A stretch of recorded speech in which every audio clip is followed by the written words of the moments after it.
Hola a todos y bienvenidos de nuevo a Royalty Now en español, donde recreamos figuras famosas del pasado y hablamos sobre su historia. El tema de hoy es Alejandro Magno, una de las figuras más conocidas de todos los tiempos. Hablaremos sobre su breve pero mítica vida y luego discutiremos cómo pudo haber lucido antes de revelar nuevas recreaciones de su apariencia. Así que, comencemos. Alejandro III de Macedonia, conocido por nosotros como Alejandro Magno, nació en el verano del año 356 a.C. en Pela, Macedonia. Su padre, Filipo II de Macedonia, era un hombre brillante que bien podría haber ganado el título de Magno por derecho propio. Sus políticas llevaron a la reforma del ejército macedonio, que se convertiría en uno de los mejores ejércitos que el mundo antiguo haya visto jamás. Este ejército, combinado con una diplomacia efectiva y alianzas estratégicas a través del matrimonio, permitió a Filipo II llevar a Macedonia de una posición casi irrelevante a la dominación en menos de 25 años. La madre de Alejandro, Olimpia, conocida como una mujer excéntrica y mítica, provenía de una antigua línea noble de Epiro. Su amor por Alejandro era innegable y demostraría una y otra vez que haría cualquier cosa por su hijo. Según el biógrafo griego Plutarco, la noche antes de que Olimpia se casara con Filipo, soñó que un rayo golpeaba su vientre, lo que provocaba que una llama se extendiera por todos lados. Olimpia más tarde le diría a su hijo que Zeus había sido quien la visitó esa noche y que él era el verdadero padre de Alejandro, que Alejandro era un dios entre los hombres.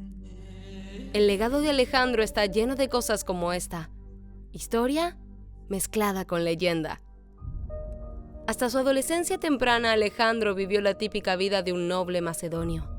Aprendió a leer, tocar instrumentos musicales, montar, luchar y cazar. Pero cuando Alejandro cumplió 13 años, su padre contrató a un tutor solo para él.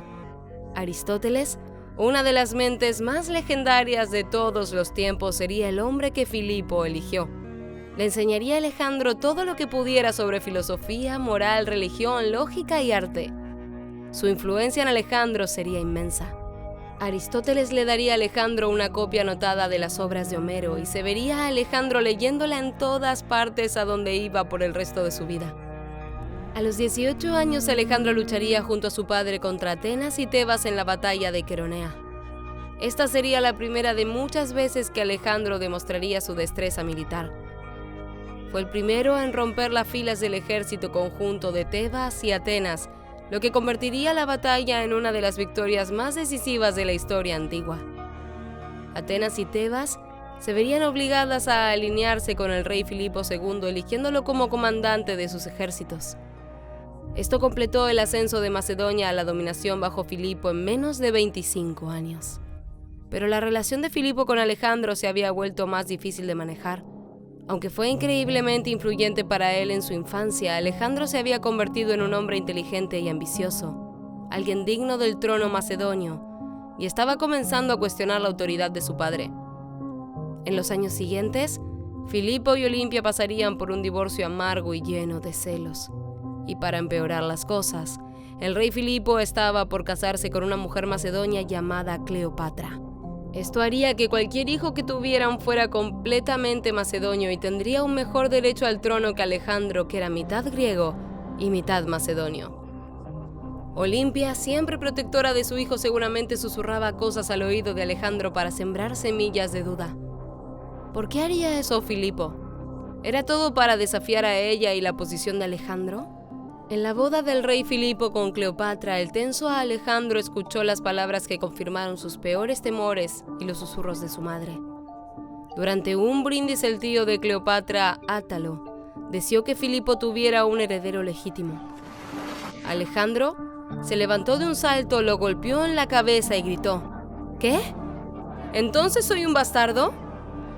El rey Filipo se levantó de su silla, desenvainó su espada y se lanzó hacia Alejandro, pero antes de alcanzarlo, cayó borracho sobre una mesa. Alejandro y su madre se exiliarían después de la boda. En realidad, Filipo no tenía planes de desheredar a su hijo. Hablaría con Alejandro y lo convencería de que sus temores eran un disparate. Así que Alejandro regresó a Macedonia con su padre, pero los susurros de su madre permanecerían en el fondo de su mente. Lo que sucedió a continuación es posiblemente el momento más trascendental de la historia registrada. En octubre de 336 a.C., el rey Filipo estaba en la capital de su reino, Egas, celebrando el matrimonio de su hija Cleopatra, la única hermana completa de Alejandro. Filipo entraría al teatro de la capital para dar la bienvenida a los diplomáticos griegos a la celebración, pero justo cuando entraba, fue apuñalado violentamente en las costillas por la espalda. El rey Filipo II de Macedonia estaba muerto, asesinado por la espada de un macedonio. Lo que no entendemos es por qué. Hay historiadores que dicen que el asesino Pausanias de Orestis era el antiguo amante de Filipo, a quien Filipo había dejado por un hombre más joven. El crimen fue entonces uno de pasión y venganza. Otros dicen que el instigador es dolorosamente obvio. Olimpia y Alejandro fueron los que más ganaron con la muerte de Filipo. Quienquiera que haya sido el instigador no podría haber imaginado el efecto que esta noche tendría en la historia. Alejandro sucedería a su padre, pero se encontraría con rivales y rebeliones por todos lados. Tendría que ganarse el trono. Ordenó la ejecución de cualquiera que considerara una amenaza, incluyendo a muchos de los hijos de su padre de otros matrimonios, y a Átalo, el hombre que había dado el brindis en la boda de su padre.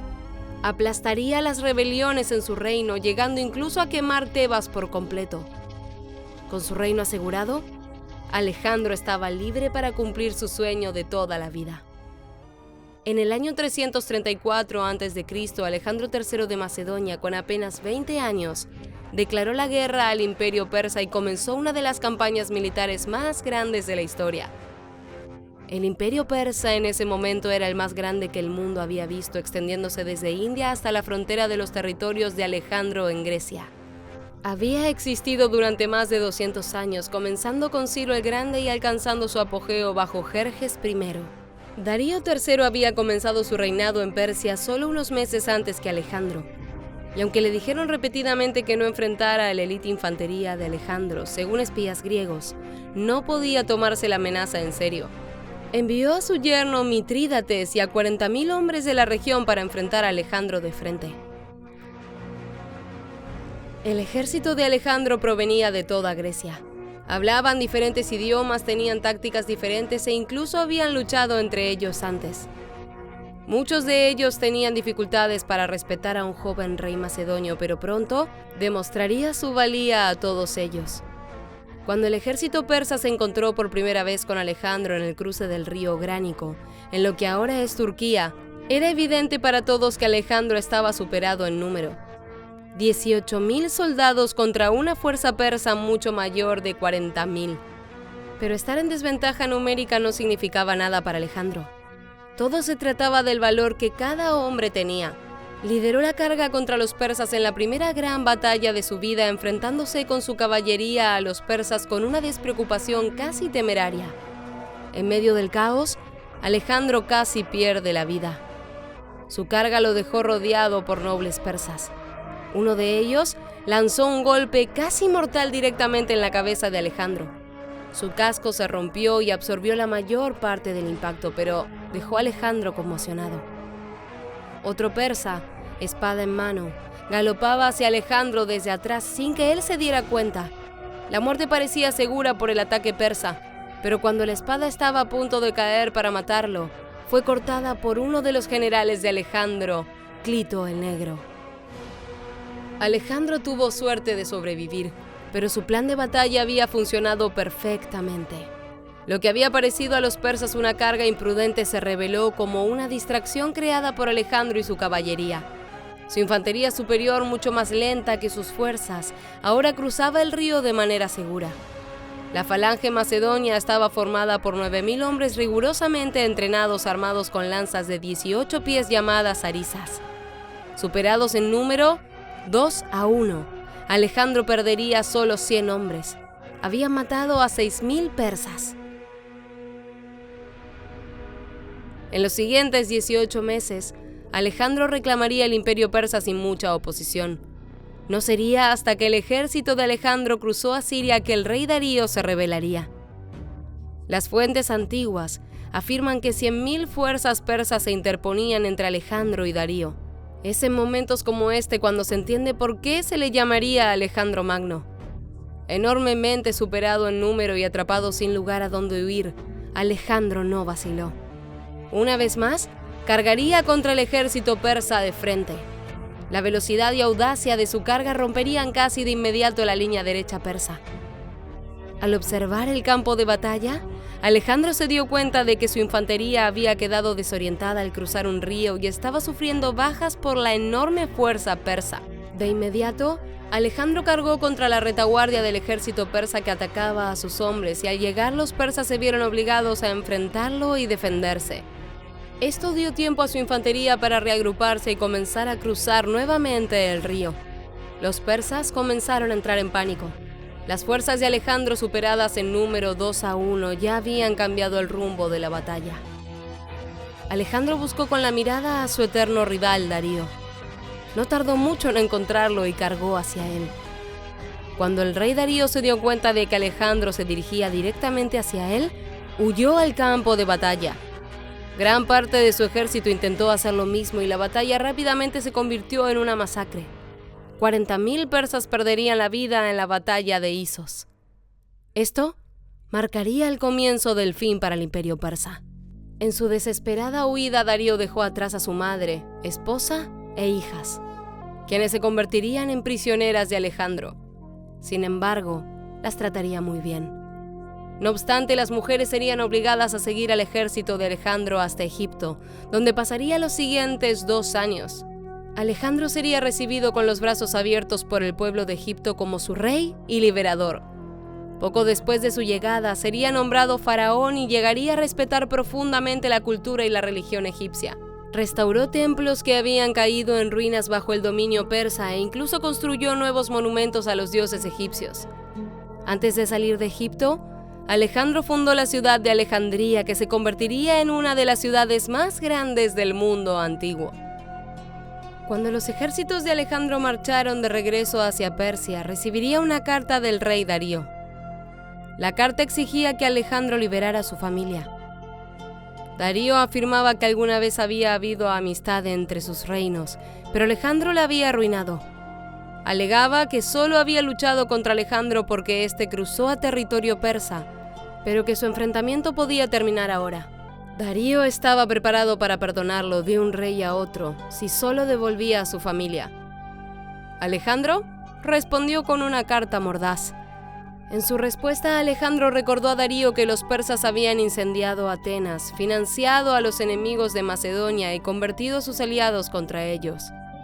Finalmente, culpó a Darío por la muerte de su padre.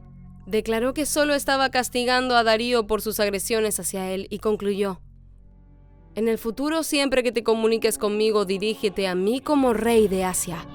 No me describas como un igual, sino dirige tus demandas al maestro de todas tus posesiones.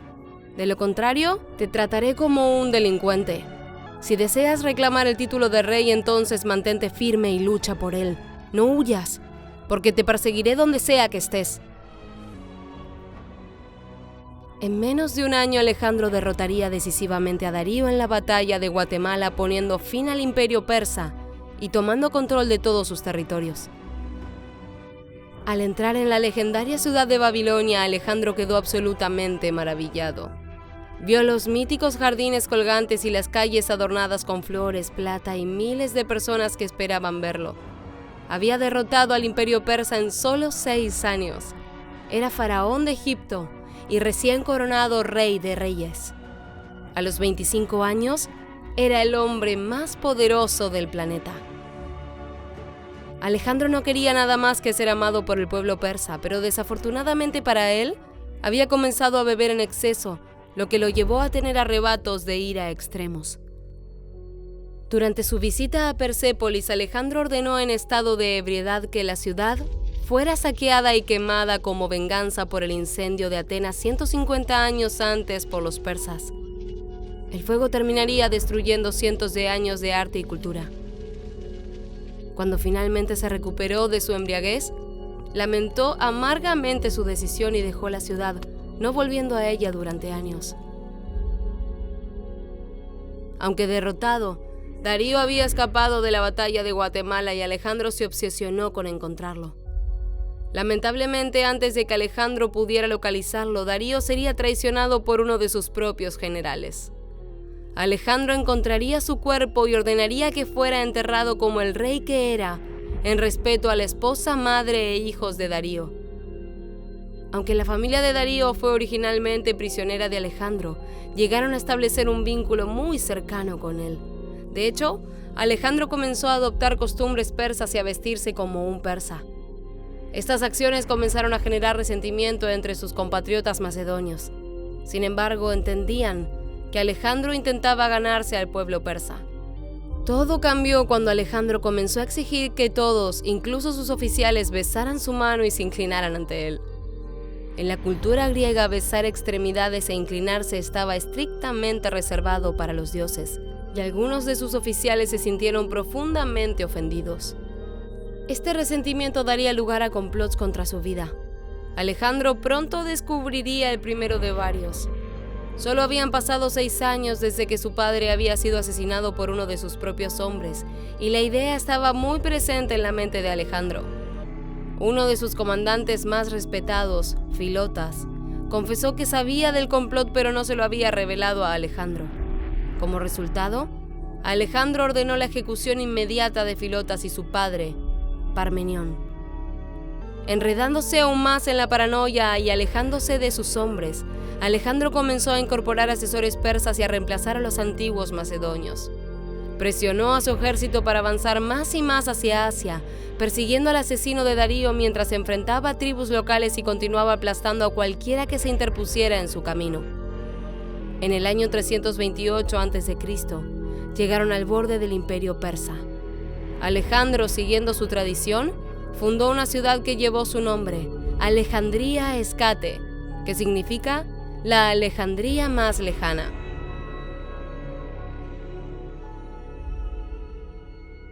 Una noche, mientras celebraba con algunos de sus amigos más cercanos, un Alejandro ebrio comenzó a jactarse de que sus conquistas eran mayores que las de todos los hombres que vinieron antes que él, incluso su padre Filipo II. Clito el Negro, quien había luchado junto a Filipo, se enojó y lo confrontó, considerando el comentario una falta de respeto hacia Filipo. Clito argumentó que Filipo había sentado las bases para todo lo que Alejandro había logrado.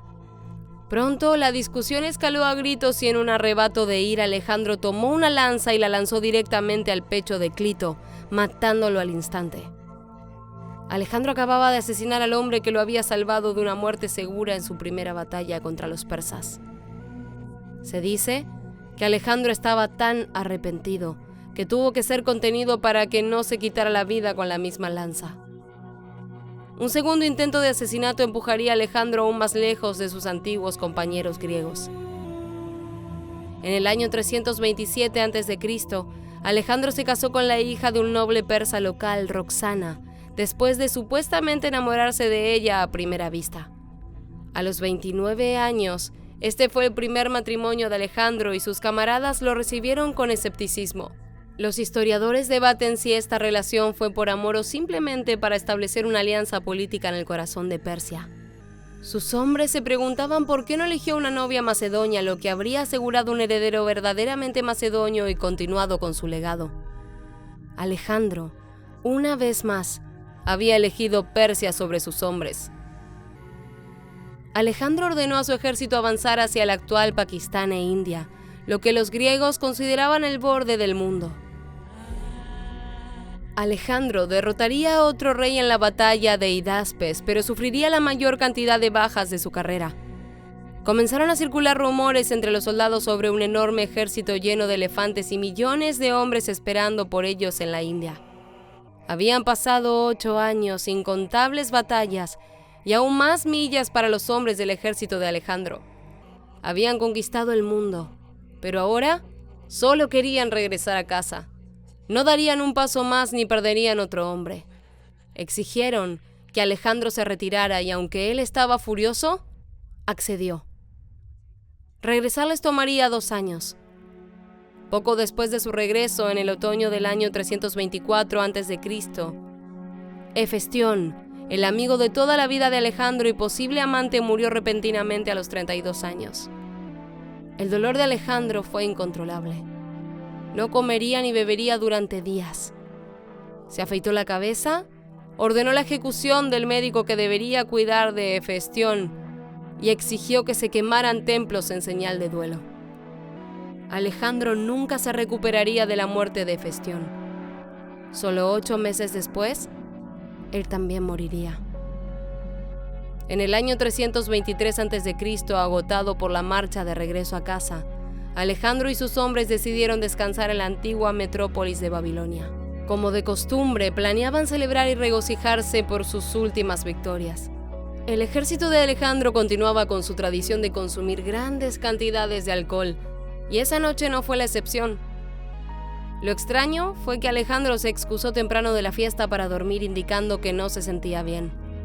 Al día siguiente, Alejandro se sentía febril, pero incluso enfermo, desafió a un amigo a un concurso de bebidas. Durante el concurso, reportó un dolor punzante en la espalda y se retiró de la fiesta. En los días siguientes su condición empeoró tanto que no podía hablar. En una dramática transferencia de poder, entregó su anillo de sello a su general más veterano, Pérdicas. El 11 de junio, justo un mes antes de cumplir 33 años, Alejandro sucumbió a la fiebre y murió. Pero no había ningún plan para la sucesión de su reino. Cuando alguien le preguntó a quién dejaría el reino, su única respuesta fue: al más fuerte. Aunque Roxana, la esposa de Alejandro, dio a luz a un hijo después de su muerte, este hijo nunca gobernaría. Extrañamente, los oficiales de Alejandro no notaron ningún signo de descomposición en su cuerpo hasta su entierro. Supusieron que esto se debía a que él era un dios. Pero los historiadores modernos tienen muchas preguntas y teorías al respecto. Incluso, existe una propuesta aterradora que sugiere que no estaba muerto, sino paralizado, y que fue asesinado durante el proceso de embalsamamiento. Muchas preguntas persisten sobre cómo murió y si fue envenenado. Después de su muerte, el reino de Alejandro se dividió en 3 partes llamadas los reinos helenísticos. Cada parte fue tomada por uno de sus generales. Los antigónidas gobernaron en Macedonia y Grecia. Los ptolomeos, que más tarde nos darían a Cleopatra VII, gobernaron en Egipto, y los seleucidas gobernaron Persia. Incluso, con la muerte temprana, Alejandro dejó un legado impresionante. A pesar de sus demonios por todas las cuentas, Alejandro luchó y se comportó con nobleza. Era honorable en combate y un guerrero increíblemente hábil y valiente. También unió las regiones conquistadas bajo el idioma griego, lo que facilitó el comercio y el aprendizaje entre los grupos, algo que no era posible antes. Fomentar matrimonios entre sus generales y las personas de estas regiones ayudó a establecer una cultura más unificada. También fue muy tolerante con las diferentes culturas y regiones en estas áreas y permitió mucha autonomía local. De alguna manera, el legado de Alejandro brilla más intensamente que su propia vida, pero su huella en la historia no será olvidada.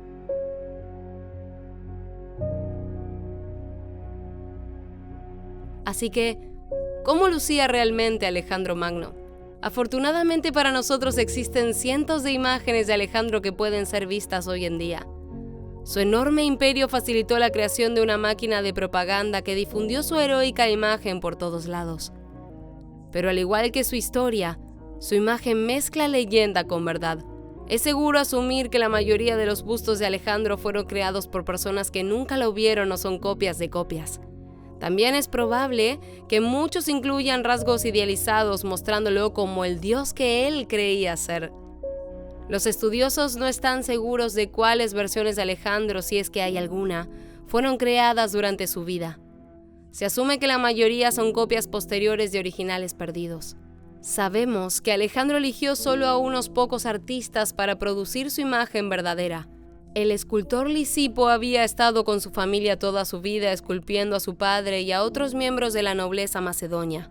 Sus obras habrían sido originalmente producidas en bronce, pero ninguna sobrevive hoy en día.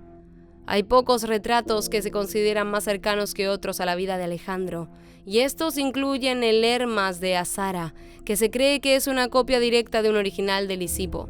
Todos los retratos del gran gobernante comparten características comunes: un rostro clásico y hermoso, una corona de cabello rizado y rasgos fuertes.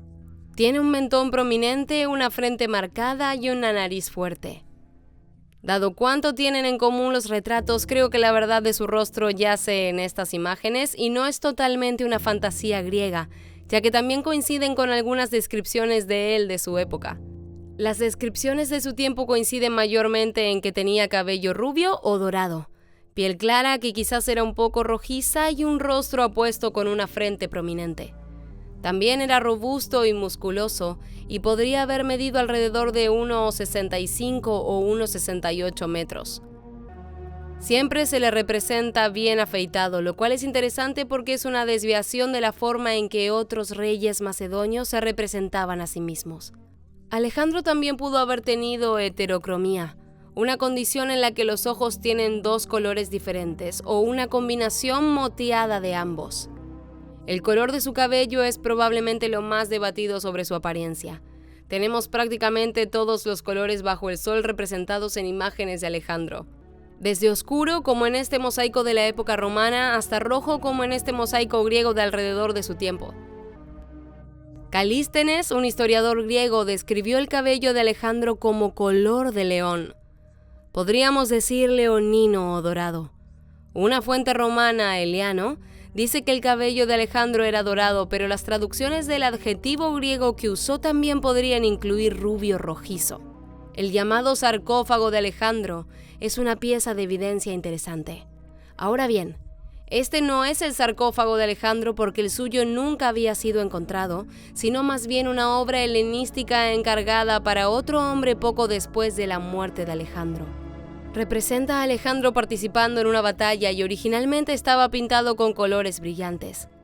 Curiosamente, el análisis del color mostró que le dieron cabello rojo en estas imágenes.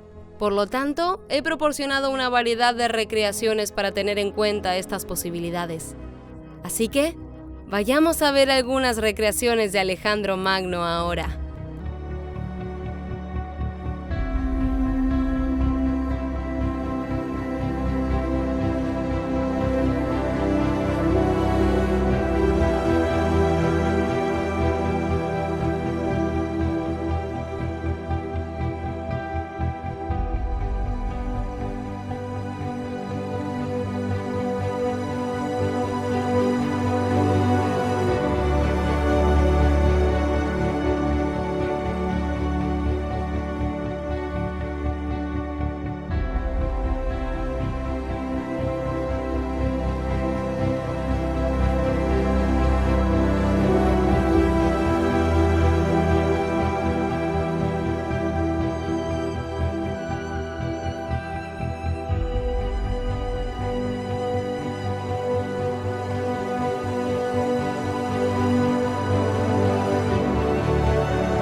Muchas gracias por ver este video.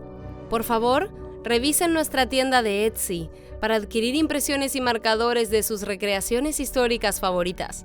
Y por supuesto, dejen sus sugerencias de futuros temas que les gustaría que exploremos en los comentarios. Fue un placer hablar de historia con ustedes hoy y nos vemos en el próximo video.